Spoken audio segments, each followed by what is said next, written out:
Hello friends, this is Brajesh. आज भी topic लेकर आई हूँ आपके लिए। Gossip can be fruitful. गपशप एक ऐसी बातचीत जो कि मजे लेने के लिए लोग करते हैं। फिर चाहे वो वर्क प्लेस पर हो, किसी फैमिली गैदरिंग में हो, आपके पड़ोसियों के साथ कर रहे हो आप, या फिर अपने दोस्तों के साथ।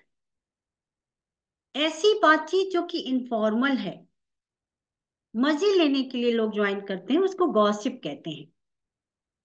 तो टॉपिक में सिर्फ गॉसिप नहीं है, मैं बात करने वाली हूं इसके पॉजिटिव साइड पर भी। क्या इसका कोई पॉजिटिव साइड भी हो सकता है? क्या गपशप कभी लाभकारी भी साबित हो सकती है? बिल्कुल, लाभकारी हो सकती है। जैसा कि मैं हमेशा करती हूँ, हाइलाइट्स के साथ मैं आपके साथ बात करूंगी। तो आइए, ज्वाइन करिए हमें। सबसे पहले आपको ये देखना होगा कि गॉसिप के बारे में नजरिया क्या है। जनरली हम सभी सोचते हैं कि गॉसिप जो है एक टाइम पास है। जनरली इसको नेगेटिव सेंस में ही लिया जाता है कि निरर्थक है। किसी के साथ फालतू की बातचीत करना, दूसरे लोगों को टॉपिक बनाना और अपना इनपुट देना। कई बार ये बहुत अधिक नेगेटिव होता है। कई बार ये किसी की प्रतिष्ठा को बहुत अधिक प्रभावित करता है। निगेटिव सेंस में जब मैं बात करूं तो तो गॉसिप अफेक्ट्स रेपुटेशन। किसी की प्रतिष्ठा को बहुत अधिक डैमेज कर सकता है। फिर वो चाहे वर्क प्लेस का गॉसिप हो, फैमिली गैदरिंग का गॉसिप हो, या आपके दोस्तों के साथ किया गया गॉसिप हो। तो जब भी गॉसिप हम सभी ज्वाइन करते हैं, हम लोग मजे लेने के लिए भी कई बार ऐसा करते हैं, बिना ये सोचे कि किसी की पर्सनालिटी को ये किस हद तक डैमेज कर सकता है। आपने देखा होगा बहुत सारे लोग एक्सट्रोवर्ट होते हैं इन पर्सन। मेरा मतलब है कि पर्सनालिटी वाइज लोग अलग होते हैं। कुछ लोग एक्सट्रोवर्ट होते हैं, कुछ लोग इंट्रोवर्ट होते हैं। इंट्रोवर्ट लोग जो कि creative skills, productive time pass में यकीन रखते हैं, जनरली गॉसिप को ज्वाइन नहीं करते। और उनके लिए जो कि इंट्रोवर्ट हैं, हार्ड वर्किंग हैं, प्रोडक्टिव माइंड रखते हैं, क्रिएटिव स्किल्स रखते हैं, उनकी पर्सनालिटी को गॉसिप कई बार बुरी तरह से नुकसान पहुंचाता है। तो नेक्स्ट टाइम जब कभी भी आप गॉसिप का हिस्सा बने, तो प्लीज इस बात का ध्यान रखें कि क्या आपका इंटरेस्टिंग टाइम पास कहीं किसी की प्रतिष्ठा को डैमेज तो नहीं कर रहा। कहीं आपकी बातचीत का टॉपिक किसी को बहुत अधिक नुकसान तो नहीं पहुंचा रहा। बिल्कुल मजे लीजिए गॉसिप में, लेकिन इस बात का ध्यान रखना चाहिए कि किसी की प्रतिष्ठा बहुत अधिक प्रभावित हो सकती है अगर आप किसी के बारे में निगेटिव गॉसिप करते हैं, बिना ये जाने हुए, बिना फैक्ट्स, बिना रियलिटी चेक, अगर आप किसी के बारे में बात करते हैं। गॉसिप क्यों की जाती है? कई बार गॉसिप भावनात्मक सहारा देती है।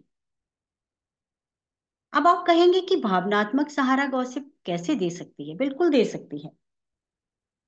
कई बार आप अकेले होते हैं और अपनी प्रॉब्लम्स को किसी के साथ शेयर करना चाहते हैं। शेयर इसलिए करना चाहते हैं कि आपका दिल चाहता है कि आप अपनी बात किसी को बताएं, और आप किसी को ढूंढ लेते हैं।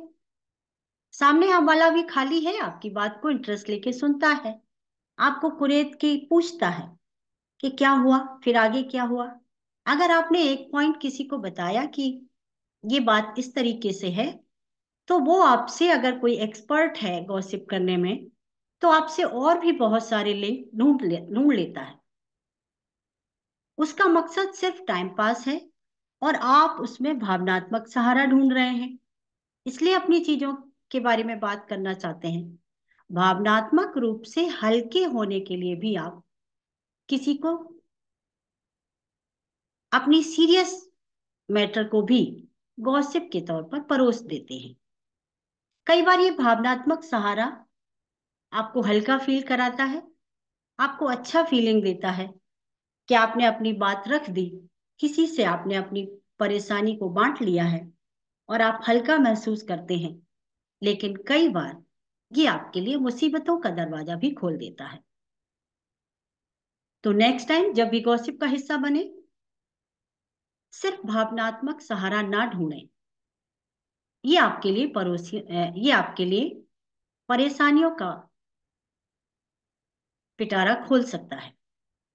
जो व्यक्ति आपकी बात को सुन रहा है, वो आपको भावनात्मक सहारा देते देते आपकी कमजोरियों को समझ जाता है और आपको निश्चित रूप से भावनात्मक चोट पहुंचाने की काबिलियत हासिल कर लेता है। तो जब भी गॉसिप का हिस्सा बने, सिर्फ भावनात्मक सहारा ढूंढने के लिए गॉसिप ना करें। नेक्स्ट है केयरिंग शेयरिंग अप्रोच। ये अप्रोच हमेशा एक सराहनीय अप्रोच के तौर पे जानी जाती है। ये एक पॉजिटिव तरीका है कि आप किसी की केयर करते हैं, इसलिए उसके साथ कुछ शेयर कर रहे हैं। फिर वो चाहे थर्ड पर्सन पड़ोसी के बारे में हो, थर्ड पर्सन आपके कुलीग के बारे में हो जो आपके साथ काम करता है, या आपके बॉस के बारे में हो। तो आप अपने साथ वाले की केयर करने के लिए उसकी परेशानियां बढ़ने ना पाए, इस एटीट्यूड के साथ भी कई बार आप बात करते हैं। तो अगर आपका एटीट्यूड, अगर आपकी अप्रोच देखभाल साझा करने के दृष्टिकोण से की जा रही है, केयरिंग शेयरिंग अप्रोच के साथ आप किसी से बात कर रहे हैं, किसी से गॉसिप कर रहे हैं, तो ये एक अच्छा तरीका है। क्यों अच्छा है ये? ऐसा करने से कई बार एक अनजान व्यक्ति को आप उम्मीद की किरण दे देते हैं, आप उम्मीद प्रोवाइड करा देते हैं, एक सहारा, एक आशा दे देते हैं कि आप उसके साथ हैं। और जो भी आप उसके साथ शेयर करते हैं, कई बार वो उसके लिए बहुत काम का साबित हो सकता है। ये कैसे काम का साबित हो सकता है? सपोज किसी ने नया ऑफिस ज्वाइन किया है और आपके ऑफिस में कुछ ऐसा है जो कि आपको बताना चाहिए, और आप उसका शुभचिंतक होते हुए वो चीज उसके साथ साझा कर लेते हैं। इसका मतलब है कि आपने उसको परेशानियों से बचने के लिए अवेयर कर दिया है। तो ये एक बहुत ही अच्छी अप्रोच है, केयरिंग शेयरिंग अप्रोच। ये सभी जगह लागू होती है, पड़ोस में भी लागू होती है। अगर आप किसी की केयर करते हैं और उससे रिलेटेड कोई ऐसा मुद्दा है जो कि आपकी उसकी रेपुटेशन के बारे में है, या उसकी किसी ऐसी कमी के बारे में है जिसे कि वो आसानी से दूर कर सकता है, और उस केयरिंग अप्रोच के साथ उसे उसकी जानकारी आप दे देते हैं और वो अपने आप में सुधार कर लेता है, या वो आपकी बात को सुन लेता है, समझ लेता है और उसके प्रति जागरूक हो जाता है, चाहे ये सुरक्षा के दृष्टिकोण से बताई हुई बात हो, तो भी ये एक बहुत अच्छी अप्रोच है। ये ह्यूमन नेचर है कि आप किसी के साथ बात करना चाहते हैं, दूसरा भी आपसे बात करना चाहता है, लेकिन अगर आपकी अप्रोच एक दूसरे के साथ देखभाल करने वाली है, तो इस अप्रोच को बहुत ही प्रोडक्टिव अप्रोच माना जाता है। ऐसा सभी, इस अप्रोच को सभी अप्रिशिएट करेंगे। तो ये आप जरूर करें। एक हेल्दी टॉक कही जाती है ये, एक स्वस्थ माहौल में की गई बातचीत है, एक ऐसी बातचीत जो कि स्वस्थ मानसिकता के साथ की गई है और दोनों लोगों के लिए मददगार है। तो प्लीज, ये तो एक बहुत अच्छा तरीका है किसी को अप्रोच करने का। नेक्स्ट होता है ट्रूथफुल डिस्कशन। कई बार क्या होता है, किसी समस्या को लेकर लोग अपने माइंडसेट बना लेते हैं, बजाय इसके कि वो ट्रूथफुल डिस्कशन का हिस्सा बने। तो अगर आप चाहते हैं कि जिसके बारे में गॉसिप चल रहा है उसको शामिल करते हुए एक ट्रूथफुल डिस्कशन का आयोजन करें, जिसमें कि उसे अपनी बात रखने का पूरा मौका दें। ये एक अपॉर्चुनिटी प्रोवाइड कराएगा उसको, जिसके बारे में गॉसिप फैला है, जिसके बारे में बातचीत हो रही है। और और इस अपॉर्चुनिटी का उपयोग करके वो वापस ग्रुप में शामिल हो सकता है, वापस वर्क प्लेस पर एक हेल्दी ग्रुप मेंबर के तौर पर शामिल हो सकता है। और अगर ये फैमिली मेंबर से रिलेटेड है तो उसे भी अपनी बात रखने का पूरा मौका मिल जाता है, और वो फिर से एक फुल स्टैंडिंग के साथ अपनी ड्यूटीज निभाने लगता है। निग्लेक्टिंग कभी भी प्रोडक्टिव नहीं होती। अगर आप किसी को के बारे में कोई अफवाह सुन लेते हैं, कोई गॉसिप सुन लेते हैं और उसको बिना फैक्ट और फिगर्स चेक किए उसको सच मान लेते हैं और एक्सक्लूजन अपना लेते हैं, माने उसको ग्रुप में हिस्सा नहीं देते हैं, उस अपनी फैमिली से उसको निष्कासित सब फील कराते हैं, तो ये एक तरीके का पनिशमेंट होता है, जिसको कि आप इमोशनल पनिशमेंट कह सकते हैं। फिर ये चाहे वर्क प्लेस पर हो तो ये कंपनी के लिए हेल्दी नहीं है, अगर फैमिली मेंबर के लिए है तो ये फैमिली के लिए हेल्दी नहीं है, और अगर ये पड़ोसियों के लिए है तो आपके नेबरहुड के लिए हेल्दी नहीं है। इसको हेल्दी कैसे बनाया जा सकता है? तो ट्रूथफुल डिस्कशंस का आयोजन करिए। अगर आप ट्रूथफुल डिस्कशन में, सच्ची चर्चा में उस व्यक्ति को शामिल कर लेते हैं जिसके बारे में ये गॉसिप हो रहा है, जिसके बारे में अफवाहें, झूठी खबरें बढ़ रही हैं या आपको सुनाई दे रही हैं या आप उसके बारे में आपको पता चला है, तो उसको अवेयर करने के लिए, उसको सच्चे डिस्कशन के लिए आमंत्रित करिए और उसकी बात को सुनिए। उसको पूरा मौका दीजिए कि सच्चाई क्या है, जिसके बारे में वो खुलकर आपसे बात कर सके। तो ये प्रोडक्टिव चर्चा जो है फैक्ट बेस्ड होगी, सच्चाई पर आधारित होगी, फिर ये गॉसिप नहीं होगा, ये बहुत ही प्रोडक्टिव डिस्कशन साबित होगा, फिर वो चाहे फैमिली में हो, वर्क प्लेस पर हो या पड़ोस में हो। तो इसको जरूर अपनाएं। एक ट्रूथफुल डिस्कशन एक सही दिशा, एक सही प्लेटफॉर्म, एक सही मौका दे सकता है उसको जिसके के बारे में गॉसिप हो रहा है। Solution finding. अब मैं मेन बात पर आती हूं, कैसे गॉसिप एक सॉल्यूशन फाइंडिंग की तरह काम कर सकता है, एक प्रैक्टिकल अप्रोच जिसमें कि समाधान ढूंढा जा सकता है, वो हासिल करा सकता है। आप कहेंगे गॉसिप और समाधान दोनों अलग चीजें हैं? बिल्कुल नहीं। एक नया नजरिया है। सपोज आप किसी परेशानी में हैं, किसी नए ग्रुप के मेंबर बने हैं, या किसी नए ऑफिस को आपने अभी अभी ज्वाइन किया है, या किसी नई सोसाइटी में आप रहने के लिए पहुंचे हैं, या किसी फैमिली गैदरिंग में नए मेंबर की तरह आप इंक्लूड हुए हैं और आपके बारे में सभी बात कर रहे हैं, या कोई एक व्यक्ति जो कि आपको अपने बिहेवियर से अनकंफर्टेबल फील करा रहा है, वो ऐसा कुछ कर रहा है जिसके बारे में आप बात नहीं कर पा रहे हैं।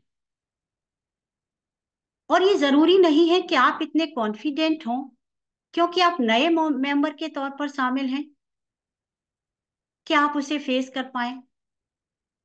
तो आपके लिए निश्चित तौर पर इस तरह का डिस्कशन, इस तरह की अप्रोच, भले ही उसको आप गॉसिप का नाम देते हैं, आपके लिए समाधान ढूंढने में कारगर साबित हो सकती है। कैसे हो सकती है? जब भी आप ग्रुप डिस्कशन का हिस्सा बने, अपने मुद्दे के बारे में अपनी बात करें, अपने मुद्दे के बारे में अपनी बात को गंभीरता के साथ लोगों को बताएं। कैसे बता सकते हैं? किसी एक व्यक्ति जिसके माध्यम से आप इस गैदरिंग में कनेक्ट हुए हैं, उसको अपना मुद्दा बताइए हल्के फुल्के ढंग से, और उसके बाद अपनी बात को भावनात्मक तौर पर गंभीरता के साथ लोगों को बताइए कि मैं, जरूरी नहीं है कि मैं सही हूं, लेकिन मैं इस तरह के माहौल में इस व्यक्ति से अनकंफर्टेबल फील कर रहा हूं और ये मुझे नुकसान पहुंचा रहा है, ये मुझे हर्ट फील करा रहा है, ये मुझे इंसल्टेड फील करा रहा है, इस तरह की जो भी घटना है आप उसको बताइए फैक्ट के साथ। निश्चित तौर पर 80 to 99% लोग आपकी बात को सुनेंगे, क्योंकि अब वो पहले से ही जानते हैं या एक नए मेंबर के तौर पर आप उनके लिए प्रोडक्टिव साबित होंगे इन फ्यूचर, तो निश्चित तौर पर वो आपकी बात को सुनेंगे। और वो व्यक्ति जो कि आपको अनकंफर्टेबल फील करा रहा है या आपके लिए प्रॉब्लम क्रिएट कर रहा है, जब वो ये देखेगा कि आप उसके बारे में खुलकर भी बात कर सकते हैं, लोगों को बता रहे हैं, लोगों को अवेयर कर रहे हैं कि आपके साथ ऐसा हो रहा है, तो निश्चित तौर पर वह व्यक्ति अपने तरीके को चेंज करेगा। अपना जो कि आपको विक्टिम बना रहा है, जो आपको टारगेट कर रहा है, निश्चित तौर पर आपको टारगेट करना छोड़ देगा, क्योंकि वो भी समझ जाएगा कि आप खुलकर भी आपकी प्रॉब्लम को शेयर कर रहे हैं लोगों से, और लोग भी उस पर नजर रखना शुरू कर देंगे। इस तरह की चीज एक मॉरल पुलिसिंग नाम दे सकते हैं आप इसको। इस गॉसिप को आप एक मॉरल ग्राउंड दे सकते हैं, जिसमें कि बाकी के लोग आपसे कनेक्ट हो जाएंगे और आपकी मदद करेंगे, और जिसको कि आपने भी टारगेट किया है, जिसके के बारे में अपने आपने अपनी प्रॉब्लम को रखा है लोगों के बीच, वो भी उस पर नजर रखेंगे। तो अगर आप गॉसिप को प्रोडक्टिव वे में यूज करना चाहते हैं, तो निश्चित तौर पर ये आपको एक समाधान देगा, एक ऐसा समाधान जो कि बहुत ही व्यवहारिक होगा और जिसके बारे में आप अकेले नहीं सोच पाएंगे, जिसको कि इम्प्लीमेंट करना आपके अकेले के बस की बात नहीं होगी। तो गॉसिप को प्रोडक्टिव तरीके से भी कैसे यूज कर सकते हैं आप, फिर वो चाहे वर्क प्लेस हो, फैमिली गैदरिंग हो, या आपकी सोसाइटी हो, आपकी सोशल गैदरिंग हो, तो इस चीज को भी एक वेपन के तौर पर यूज कीजिए। अगर आप किसी को टाइम दे रहे हैं, तो उस टाइम को प्रोडक्टिव मैनर में अपने लिए कैसे बेनिफिशियल बना सकते हैं, इसमें भी गॉसिप आपका सहयोग कर सकता है। कभी कभी ऐसा होता है कि जो इंट्रोवर्ट लोग हैं, उनको लगता है कि अगर हम किसी और से अपनी समस्या के बारे में बात करेंगे, तो वो बहुत सिक्योर सराउंडिंग नहीं पाते हैं। लेकिन अगर आपको सिक्योर सराउंडिंग चाहिए, सेफ सराउंडिंग चाहिए, तो ये आपके लिए एफर्ट हमेशा कारगर हो सकता है। आपको इसको ट्राई करना चाहिए। फ्रेंड्स, मैं ब्रजेश मिश्रा आपके साथ हूँ इस टॉपिक को लेकर। प्लीज इसके बारे में अपनी राय हमें जरूर लिखें, और हमारे चैनल को सब्सक्राइब कर लीजिए अगर अभी तक आपने किया नहीं है। और मैं मिलती हूँ आपसे नेक्स्ट वीडियो में। Thank you very much.